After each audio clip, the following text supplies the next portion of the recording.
이제 진짜 막 나가려고 칼을 빼든 모습입니다.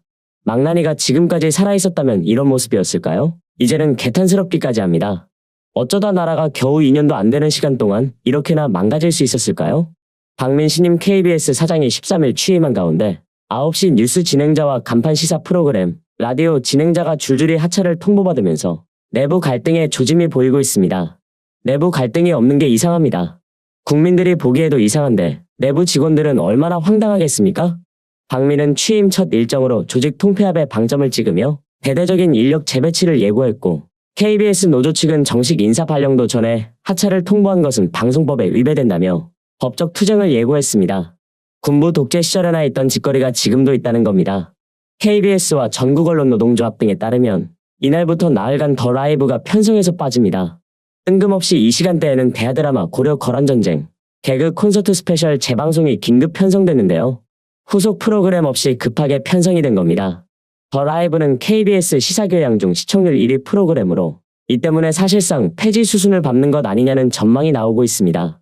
이외에도 KBS 메인 뉴스 프로그램 뉴스9 이소정 앵커, 일라디오 시사 프로그램 주진우 라이브의 진행자인 주진우 씨도 전날 하차 통보를 받았습니다.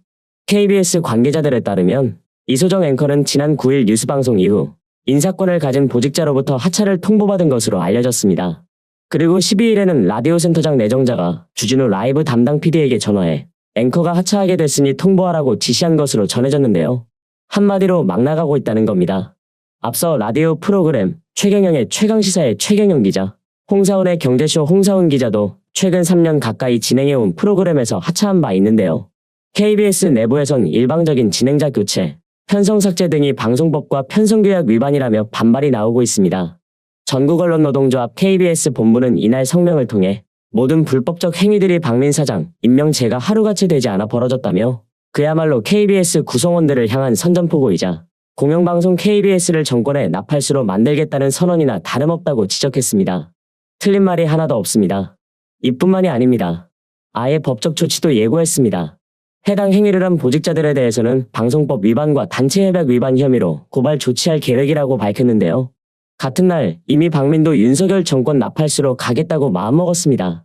취임식에서 국내 주요 지상파들이 제작 시스템을 혁신하고 변화를 꾀했으나 KBS는 기득권 지키기에 급급했다며 자기 혁신이 선행되면 KBS를 향한 국민의 신뢰가 회복될 것이고 국민이 KBS의 필요성에 공감하면 재정 위기도 극복할 수 있을 것이라고 말했습니다. 대체 누구한테 하는 말인지 모르겠습니다. 그러면서 재창조 수준의 조직 통폐합과 인력 재배치를 주저해선 안 된다면서 강도 높은 조직 개편까지 예고했는데 이 정도면 국민들하고 싸우자는 것 아니겠습니까? 정권을 비판하면 신뢰가 없는 것이고 정권을 옹호해주면 신뢰가 있는 겁니까? 하차 통보를 받은 당사자들의 말을 들어보면 울컥하기까지 합니다. 주진우 라이브의 진행자 주진우 프리랜서 기자는 이런 날이 오리라고는 생각했지만 이렇게 폭력적으로 이렇게 급작스럽게 함부로 오게 되리라고는 생각을 하지 못했다고 밝혔습니다. 국민들이 보기에도 황당한데 당사자는 오죽하겠습니까? 그는 그러면서 이런 말도 전합니다. 새로 간부가 되신 분인데 잘 모르겠다. 이 얘기 저 얘기하다가 회사에 오지 말라. 방송 그만두라는 이야기를 장황하게 하시더라. 말을 전하는 당사자도 잘 모르는 상태에서 하차 통보를 했다는 겁니다. 이어서 주 기자는 사장이 조치하면 조치당해야 한다면서도 그렇지만 적어도 저한테 얘기하고 저도 저희 청취자들한테 얘기하고 인사를 하는 것이 예의가 아닌가 싶다고 토로했습니다. 이렇듯 진행자들은 인사 한마디 없이 시청자들과 작별하는 신세가 됐습니다. 청취율 꼴찌도 아닌 1위 프로그램 진행자에게 이럴 수 있는 건가요? 주진우 라이브는 국민의힘과 보수단체 등이 방송 내용이나 출연자 구성이 편파적이라 주장해온 프로그램입니다. 심지어 박민 인사청문회에서도 등장했고 이 당시 박민은 주진우 라이브를 조치하겠다고 대답하기도 했었죠. 윤석열 정부가 출범하면서 언론의 자유, 표현의 자유가 위축될 거라는 걸 우려는 했지만 현실로 다가오고 있고 각 언론사에서 벌어지고 있는 것은 언론 탄압이자 언론에 대한 표현의 자유에 대한 침해 압박으로 이러한 일들이 계속 벌어지고 있습니다. 이걸 국민들이 두 눈으로 보고 있는데 어떻게 이렇게나 당당할 수 있나요? 과거 박민은 이런 말을 했습니다. 여기서 그는 이재명 대표와 윤석열을 영화 어벤져스에 빗대 표현했는데요. 이 대표를 향해서는 빌런 타노스, 반대로 윤석열 측을 향해서는 보수 진영의 어벤져스는 윤석열 대통령과 윤핵관이라고 말했습니다. 본인부터가 이런 식으로 얘기를 해놓고 여기에 동의하지 않으면 편파적이라 하고 있다는 건데 가짜뉴스라고 하는 식으로 정체성을 확립한다고 한다면 박민은 스스로한테 당당할 수 있습니까? 자식들 보기 부끄럽지 않나요? 주 기자는 앞으로 주진우 라이브가 어떻게 되는지 설명을 듣지 못했다고 합니다. 진행자가 하차 통보를 받았으니 없어질 확률이 높은 상황입니다. 이런 비상식적인 일이 한 번도 아니고 한 번에 이렇게 많이 일어나는 것도 힘듭니다. 그런데 윤석열은 그걸 현실로 만들고 있죠.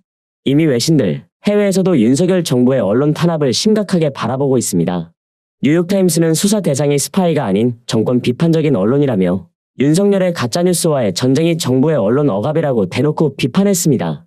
실제로 뉴욕타임스는 대통령의 가짜뉴스와의 전쟁이 한국의 우려를 불러일으키고 있다는 제목으로 기사를 냈습니다. 여당의 대표는 반역죄에 해당하는 사건에 사형을 요구하고 나섰다. 문화체육관광부는 한국의 민주주의를 훼손하려는 조직적이고 지저분한 음모를 뿌리 뽑겠다고 다짐했다고도 했고요.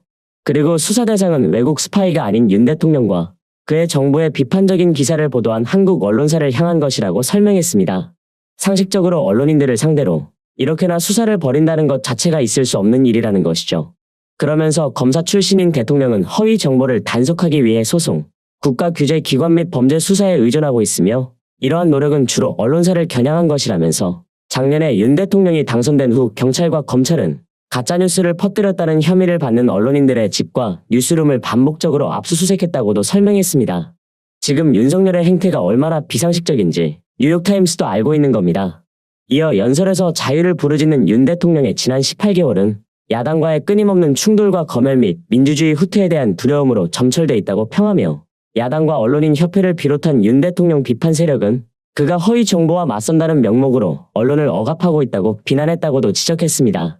그리고 뉴욕타임스는 뉴스타파 기자의 자택과 사무실을 압수수색한 사실도 함께 전했는데 이에 대해서는 1990년대 한국의 민주화 이후 정부가 이런 조치를 취한 적은 거의 없었지만 윤 대통령이 취임하면서 상황이 바뀌었다고 평했는데요.